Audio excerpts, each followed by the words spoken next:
बिस्मिल्लाहिर्रहमानिर्रहीम। अस्सलाम वालेकुम डियर स्टूडेंट्स। आज हम math class 9 unit number 4 review exercise solve करेंगे। रिव्यू एक्सरसाइज में एमसीक्यू के अलावा जितने भी क्वेश्चन है इस वीडियो में आपके साथ उनका सोल्यूशन शेयर किया जाएगा। इंशाल्लाह रिव्यू एक्सरसाइज के जो एमसीक्यूज हैं उसको नेक्स्ट टाइम किसी और वीडियो में सॉल्व कर लेंगे। तो आज जो है इसके क्वेश्चन जो है वो करेंगे। याद है रिव्यू एक्सरसाइज की बहुत ज्यादा अहमियत होती है। रिव्यू एक्सरसाइज से बहुत ज्यादा पेपर आता है, शॉर्ट क्वेश्चन बहुत ज्यादा आते हैं, इसलिए इसको स्किप ना किया करें किसी सूरत भी। तो पहला क्वेश्चन है factorise 4x³ plus 18x² minus 12x। तो ये इस तरह क्वेश्चन हम पूरे चैप्टर में करते हैं। अब रिवीजन है तो इसलिए हम जस्ट जो है इसको डायरेक्ट सॉल्व करेंगे। इसका हम क्या करेंगे, 2x कॉमन ले सकते हैं क्योंकि 2 के टेबल में 4 भी आता है, 18 भी आता है, 12 भी आता है और x देखें सब में है। छोटी पावर x की पावर 1 है तो इसे 2x कॉमन ले लेंगे तो अंदर आ जाएगा 2x², यहाँ रह जाएगा 9x और यहाँ रह जाएगा -6। अब आगे इसके फैक्टर नहीं बन सकते। जब फैक्टर नहीं बन सकते तो फैक्टराइज नहीं हो सकता आगे, तो हम इसको छोड़ देंगे यहीं पे। Next question x³ plus 64y³। देखें इसको हम लिख सकते हैं x होल क्यूब, इसको हम लिख सकते हैं 4y³। ये a³ प्लस b³ का फार्मूला है। वो क्या होता है, ये फार्मूला होता है a³ प्लस b³ का, a plus B into A square minus A B plus B square. तो ये लग जाएगा यहाँ पे, तो a plus B into A square minus A B, A हमारा x है, बी हमारा 4y है, तो A B plus B square 4y का स्क्वायर। ठीक है, तो x प्लस 4y यहाँ पे बन जाएगा x² minus 4xy plus 16y²। Third part है x³ y³ माइनस 8। अब इसको xy होल क्यूब लिख सकते हो आप, -2³ लिख सकते हो, a³ minus b³, a minus B into A square plus A B plus B square. ठीक है, नेक्स्ट स्टेप में इसको सॉल्व कर लो तो ये बन जाएगा x² y² प्लस 2xy और यहाँ बन जाएगा 4। फोर्थ पार्ट है x² माइनस 23x माइनस 60। तो अगर आप गौर करें ना, यहाँ पे ये माइनस भी स्टार्ट में है तो इस -1 को आप कॉमन ले लें तो अंदर आ जाएगा x² प्लस 23x प्लस 60। तो इसके फैक्टर बना लेते हैं।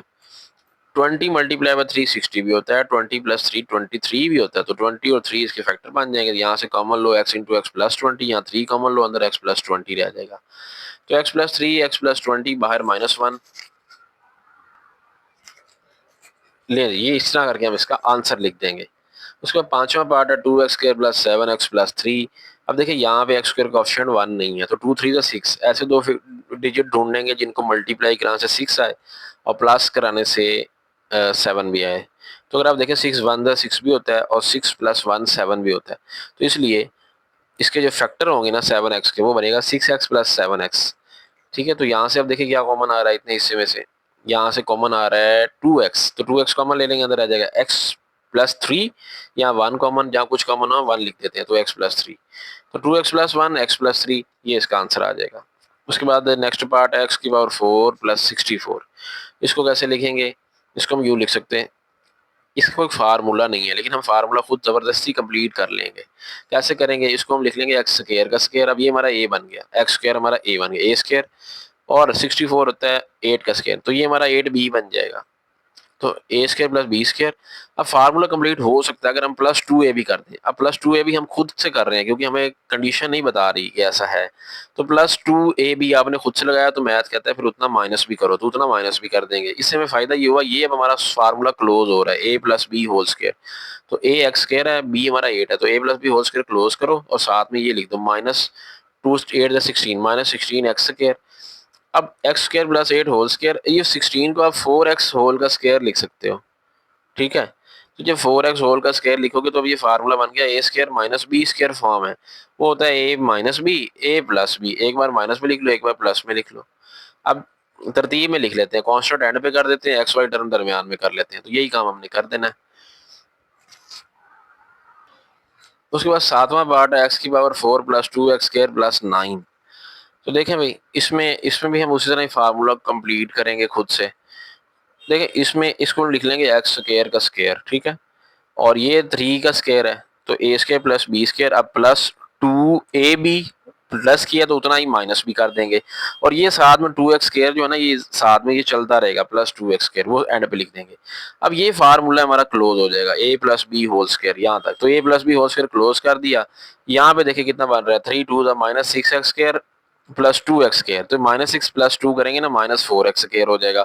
अब 4 को ना हम 2x होल स्क्वायर लिख सकते हैं। ठीक है, तो ये देखें ये हमारे पास है ए स्क्वायर और ये माइनस बी स्क्वायर फॉर्म बन गई, तो ए minus B A plus B, इस तरह करके लिख लें और नेक्स्ट स्टेप में इसको यूं कर लें, ये एक्स वाई टर्म दरमियान में लें, कांस्टेंट एंड पे कर दें दोनों तरफ। नेक्स्ट क्वेश्चन है x+3 x+4 x+5 x+6 -360। अब देखिए इस तरह के क्वेश्चन में हमने ना ये देखना होता है कि हम किन दो फैक्टर्स को मल्टीप्लाई कराएं। यहाँ 4 फैक्टर हैं आपके पास 1 2 3 4। आपने देखना है जिनके जो साथ वाली सेकंड टर्म का सम सेम आ रहा है ना उनको आप मल्टीप्लाई कराते होते। अब देखिए यहाँ पे 3 है, वहाँ 4 है, 3 + 4 7, 5 + 6 11 इक्वल नहीं आ रहे। अगर हम पहला और तीसरा करें, दूसरा और चौथा करें, दूसरा और चौथा 6 + 4 10 है, पहला और तीसरा 3 + 5 8 है, कोई फायदा नहीं। अब हम करते हैं पहला और आखिरी, दूसरा और तीसरा 3 + 6 9, 4 + 5 9। इसका मतलब ये हुआ पहला आखिरी से मल्टीप्लाई होगा तो इसको इस तरह लिखें और दूसरा तीसरे से होगा, इनको इकट्ठा करके लिख लें।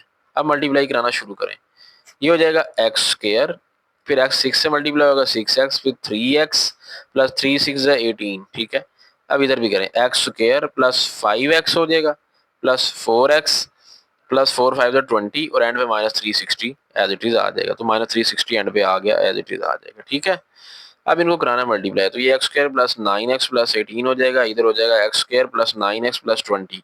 अब देखें ये फायदा होता है कि यहाँ से ये चीज़ और ये चीज़ सेम हो जाती है जब हम ऐसे करके मल्टीप्लाई कराते हैं। तो अब हम कह लेंगे लेट ये y के बराबर है, तो y + 18 यहाँ बन जाएगा y + 20 -360। लें, अब इनको कराना multiply, y² + 20y + 18y + 18 multiply by 20 करोगे ना तो 360 आएगा, आगे -360 है, +360 -360 खत्म हो जाएंगे। तो ये बन जाएगा y² + 38y, y कॉमन ले लिया, अंदर आ जाएगा y + 38।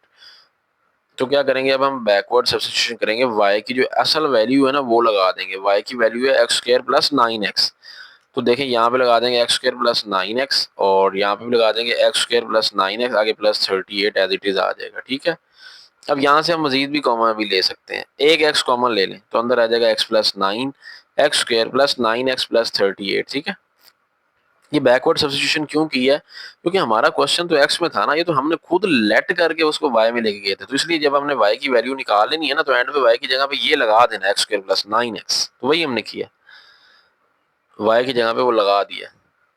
नेक्स्ट क्वेश्चन है x² + 6x + 3x² + 6x - 9 + 36। देखिए इसमें फॉर्म बनी बनाई है, बनाने की जरूरत नहीं, ये चीज सेम है यहाँ पे भी और यहाँ पे। तो x² + 6x को y कह लेंगे, तो y + 3y - 9 आ जाएगा। ठीक है, तो इसको करवाओ मल्टीप्लाई, तो y × y y² - 9y + 3y - 27 + 36।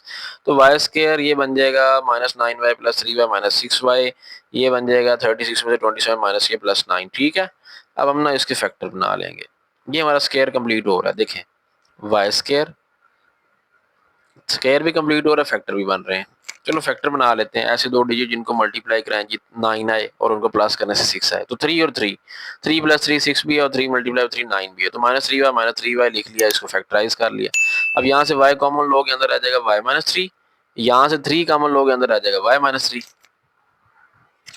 देखें y - 3 y - 3 y - 3 का स्क्वायर, बैकवर्ड सब्स्टिट्यूशन करेंगे, y जो है x² + 6x के इक्वल था, तो यहाँ पे लिख देंगे x² + 6x - 3 होल स्क्वायर। ठीक है, नेक्स्ट क्वेश्चन नंबर 3 है, find HCF and LCM by prime factorization. Prime factorization से HCF और LCM फाइंड करने। पहला क्वेश्चन है 4x³ + 12x² और इसका जो सेकंड वाला हमें दिया हुआ पॉलिनोमियल वो है 8x² + 16x। अब आपने करना क्या है, देखिए यहाँ पे पहले ना अलग अलग को हम ना फैक्टराइज कर लेते हैं। 4x³ + 12x के 4x कॉमन ले लो, अंदर आ जाएगा x² प्लस 4 3 तो 12 होता है, तो +3 आ जाएगा, तो x 4x² कॉमन लेंगे तो x + 3 रह जाएगा। अब x² को भी ना हम स्प्लिट करके लिखते हैं, x.x लिख लेते हैं ताकि कॉमन लेना हमें समझना आसान हो। HCF में ना हाईएस्ट कॉमन फैक्टर लेना होता है ना, 4x.x × x + 3। अब दूसरी टर्म ले लो 8x² + 16x, 8x कॉमन ले लेंगे, अंदर आ जाएगा x + 2। ठीक है, 8 को लिख लेंगे 2 मल्टीप्लाई बाय 4, आगे x × x + 2। अब अगर आप गौर करो, देखो 4 यहाँ पे भी है, 4 यहाँ पे भी है, x यहाँ पे भी है, x यहाँ पे भी है, तो 4x हमारा HCF होगा। अब LCM क्या होता है, LCM होता है common factor multiply by non common factor. NCF का मतलब है नॉन कॉमन फैक्टर, जो कॉमन है वो तो लिखना ही लिखना है ना इसमें 4x। ठीक है, अब नॉन कॉमन भी लिखनी है। नॉन कॉमन कौन रह गया था, देखो 2 रह गया था नॉन कॉमन। देखिए 4 है, ये वाला 4x और ये वाला 4 है, ये तो कॉमन में है ना। बाकी क्या क्या रह गया, x into x plus three, 2 into x plus to. तो देखें x into x plus three, 2 into x plus to, सारा वो चीज़ हमने लिख लिया। अब इनको करा लेंगे मल्टीप्लाई, 4 8 जा कितना, 4 2 जा 8 होता है, x into x x square आ जाएगा, बाकी ये चीज़ें एज इट इज आ जाएंगी। इसी का सेकंड पार्ट है, क्वेश्चन दिया गया, दो पॉलिनोमियल दिए गए हैं, इस तरह बारी बारी फैक्टराइज करेंगे, x cube plus 3 x square minus 4x, यहाँ से अगर आप देखें x कॉमन है, x कॉमन लोग अंदर आ जाएगा, x square plus 3x minus 4, यहाँ पे इसको फैक्टराइज करेंगे, ऐसे दो डिजिट जिनको मल्टीप्लाई करने से 4 आए और प्लस माइनस करने से 3 आए, तो देखिए 4 1 जा 4 भी होता है और 4 माइनस 1 3 भी होता है, तो 4x माइनस एक्स लिख लेंगे।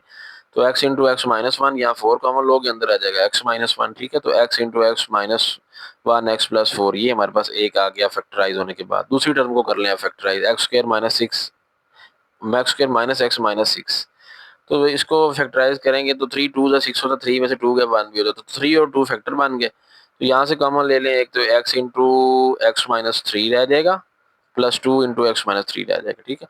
तो x plus two x minus three ये बन गया। अब अगर आप देखें ना, इसमें और इसमें कुछ भी हाईएस्ट कॉमन फैक्टर कुछ भी नहीं है, HCF कुछ भी नहीं है, तो जहाँ कुछ भी ना हो तो हम 1 लिख देते होते हैं, तो इसका HCF क्या आ जाएगा 1। LCM क्या है, LCM में सारे नॉन कॉमन फैक्टर और कॉमन फैक्टर दोनों लिखने होते हैं, कॉमन तो फिर 1 है। एनसीएफ क्या है, सारे ही लिख दें, x plus two x minus three और x into x plus four x minus one, सारे ही लिख देंगे, ठीक है। तो ये सारे ही आ जाएंगे, तो ये इसका आंसर आ जाएगा एलसीएम। उसके बाद थर्ड पार्ट है x square plus 8x plus 16 और इधर एक्स स्क्वायर माइनस 16 है। देखें क्या फैक्टर बनेंगे इसके, वैसे तो ये फैक्टर स्क्वायर भी कंप्लीट हो सकता है। देखिए इसको x का स्क्वायर लिख लें, इसको 4 का स्क्वायर लिख लें, तो a square plus B square आगे प्लस 2ab, 2 4 जा 8x स्क्वायर, यहाँ पे ये स्क्वायर नहीं है ना, ये x है सिर्फ, देखिए ना ये हमारा a जो है वो x है, तो 2ab, देखिए 2 4 द 8x, तो ये स्क्वायर कंप्लीट हो रहा है, तो इसको हम लिख लेंगे a plus B whole square, तो x plus four whole square, x plus four into x plus four, इसको खोल के लिख लें ताकि HCF समझने में आसानी हो। तो ये a square minus B square form बन सकती है। 16 को 4 का स्क्वायर लिख लें, a minus B a plus B. अब आप देखें a प्लस बी मतलब x प्लस फोर यहाँ भी है, एक्स प्लस फोर यहाँ भी है, तो ये HCF आ गया। अब एलसीएम क्या है, जो इसके अलावा रह गए हैं वो एलसीएम होता है। देखें ये एक एक्स प्लस फोर तो यहाँ कॉमन में चला गया, दूसरा एक्स प्लस फोर तो है ना, x plus four x minus four हमारा एलसीएम होगा। एलसीएम में कॉमन भी लिखना है नॉन कॉमन, तो x plus four x minus four ये नॉन कॉमन है, एक्स प्लस फोर कॉमन है, तो x plus four into x plus four का square into x minus four ये वाला अकेला एज इट इज आ जाएगा। फोर्थ पार्ट है, आखिरी पार्ट है इसका, इस तरह के क्वेश्चन का, एक्स क्यूब माइनस 9x, तो इसको देखें यहाँ एक्स कॉमन ले लें, एक्स स्क्वायर माइनस 9, इसको a square minus B square form बना लें, इसको 3 का स्क्वायर लिख लें, तो a minus B a plus B. इधर देखें, इधर हम इसको सॉल्व कर लेंगे, फैक्टराइज कर लेंगे, 3 1 जा 3 भी होता है, 3 प्लस 1 4 भी होता है, तो 3 और 1 फैक्टर बन गए, माइनस 3x माइनस एक्स और एंड पे प्लस 3, यहाँ से देखें x कॉमन आ जाएगा, x into x minus three, यहाँ 1 कॉमन अंदर x माइनस थ्री, तो x minus one x minus three. देखिए अब क्या हमारा कॉमन है, x माइनस थ्री इधर भी है, x माइनस थ्री इधर भी है, तो ये HCF आ जाएगा। और LCM क्या आ जाएगा, x into x plus three, ये हमारा नॉन कॉमन फैक्टर है ना, x into x minus one और x प्लस थ्री। तो अब इन सारों को इकट्ठा करके लिख लेंगे, x into x minus one x minus three x plus one. तो देखें x into x minus one, ये a minus B a plus B, ये a square minus B square बना लें, एक्स स्केयर माइनस 9 बन जाएगा, ठीक है। तो ये क्वेश्चन नंबर 3 हमारा सारे पार्ट कंप्लीट हो गए। Question number 4, find the square root by factorization and also by division method. सबसे पहले फैक्टराइजेशन से कर लेते हैं, 16x की power 4 plus 8x square plus 1, तो इसको फैक्टराइज करते हैं, इसको हम लिख सकते हैं 4x स्केयर का स्केयर, 4 का स्केयर 16, x स्केयर का स्केयर करोगे x की पावर 4, ये 1 को हम 1 का स्केयर लिख लेते हैं, तो ये हमारा a बन गया, ये b बन गया, तो a square plus b square plus 2ab, ठीक है।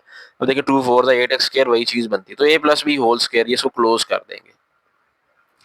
अब इसका स्केयर रूट ले लेंगे, तो जब आप स्केयर रूट लेंगे ना, रूट और स्केयर काट जाएंगे, तो plus minus 4x square plus 1 आ जाएगा। अब इसको हमने डिवीजन मेथड से करना है, अब डिवीजन मेथड से करना है, अब आप खुद ही सोचें, देखिए हमें यहाँ पे 16x की पावर 4 मिला हुआ, तो अब हम इसको किससे मल्टीप्लाई कराएं कि हमारे पास आंसर 16 आए, 4 4 का 16 होता है, तो हम यहाँ पे लिखेंगे 4, ठीक है। और यहाँ पे x4 है, इसका हाफ कितना होता है x स्क्वायर, तो 4x स्क्वायर यहाँ लिखा तो फिर 4x स्क्वायर यहाँ भी लिखो। 4 4 का कितना हो गया 16 x square into x square x की पावर 4। अब इनको कराना होता है माइनस, तो माइनस कराएंगे ना ये और ये खत्म हो जाएंगे। अब इनको नीचे उतार लो 8x स्क्वायर प्लस 1। अब इसको डबल करना होता है, जब आप इसको डबल करोगे तो आपके पास कितना आ जाएगा 4 का 2 से मल्टीप्लाई करो 8x स्क्वायर। अब देखो यहाँ पे कितना है, यहाँ पे हमारे पास ना प्लस है, तो फिर यहाँ भी प्लस लग जाएगा वहाँ भी प्लस लग जाएगा। अब 8x स्क्वायर को किससे मल्टीप्लाई कराएं कि जवाब 8x स्क्वायर है, जारी बात है 1 से, तो 1 यहाँ भी लिखें 1 यहाँ भी लिख दें। 1 multiply by 8x square 8x square, आगे 1 मल्टीप्लाई बाई 1 1। अब इनको माइनस करा दें, माइनस कराएंगे साइन चेंज हो जाएंगे, ये और ये अपोजिट साइन के साथ सेम सेम तो कट जाएंगे, तो पीछे कुछ भी नहीं बचेगा, तो हमारा यही आंसर आ जाएगा 4x स्क्वायर प्लस 1। तो ये हमारा आंसर आ जाएगा 4x स्क्वायर प्लस 1, और साथ में प्लस माइनस डालना होता है। चलें जी, लास्ट क्वेश्चन है रिव्यू एक्सरसाइज का। Huriya is analysing the total cost of modelled by the expression. Huriya जो है वो कोई कॉस्ट है कि उसको उसकी जो कॉस्ट है वो इस एक्सप्रेशन से उन्होंने ना बताई है। C of x is equal to x square minus 8x plus 15। X क्या चीज़ है यहाँ पे, x represent the number of years, ठीक है।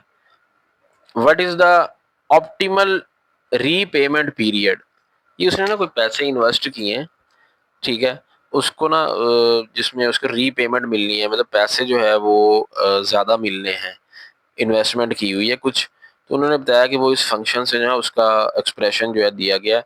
आपने बताना है what is the optimal repayment period, और ऑप्टिमल रीपेमेंट पीरियड का मतलब ये है कि उसको जो रिटर्न मिलेगा ना इन्वेस्टमेंट के बदले में, वो जो है वो कुछ भी नहीं मिलेगा। ऑप्टिमल का मतलब है ज़ीरो, ज़ीरो रिटर्न कब मिलेगा, कितने पैसे इन्वेस्ट करेंगे उसका कोई फ़ायदा नहीं उतने रुपए का। तो देखें हमें फंक्शन क्या दिया गया, हमने बेसिकली इसमें फंक्शन को ही डील करना होता है। ऑप्टिमल रीपेमेंट का मतलब है सी ऑफ एक्स को आपने जीरो ले लेना फंक्शन में, तो इसको जीरो लिख लेंगे, बाकी x square minus 8x plus 15 equal to zero बन जाएगा। तो x square minus 8x plus 15 equal to zero, तो जीरो को उस तरफ लिख देते हैं, इसको इधर लिख लेते हैं, फैक्टर साथ ही बना लेते हैं। 3 5 15 होता है और 3 प्लस 5 8 भी होता है, तो 3x माइनस 5x लिख लेंगे। यहाँ से देखें क्या कॉमन आ रहा है, इतने से में से x कॉमन ले लेंगे, x इंटू एक्स माइनस 3, यहाँ माइनस 5 कॉमन आएगा, अंदर आ जाएगा x माइनस 3, तो x minus 5 x minus 3 equal to zero. अब x minus 5 equal to zero, उधर आ जाएगा x minus 3 equal to zero, इधर x5 आ गया, इधर x3 आ गया, ठीक है। तो यही इसके आंसर हो जाएंगे। रिव्यू एक्सरसाइज कंप्लीट होगी। यूनिट 4 की इंशाल्लाह next time unit number 5 start करेंगे। इस चैनल पर फिजिक्स और केमिस्ट्री के भी क्लास 9 के लेक्चर्स अपलोड हो रहे हैं, उनको भी देखा करें। चैनल पर नए हैं तो चैनल को सब्सक्राइब करिएगा, वीडियो को लाइक करिएगा, दोस्तों से शेयर कर दें। मिलते हैं नेक्स्ट वीडियो में, अपना ख्याल रखिएगा, अल्लाह हाफिज़।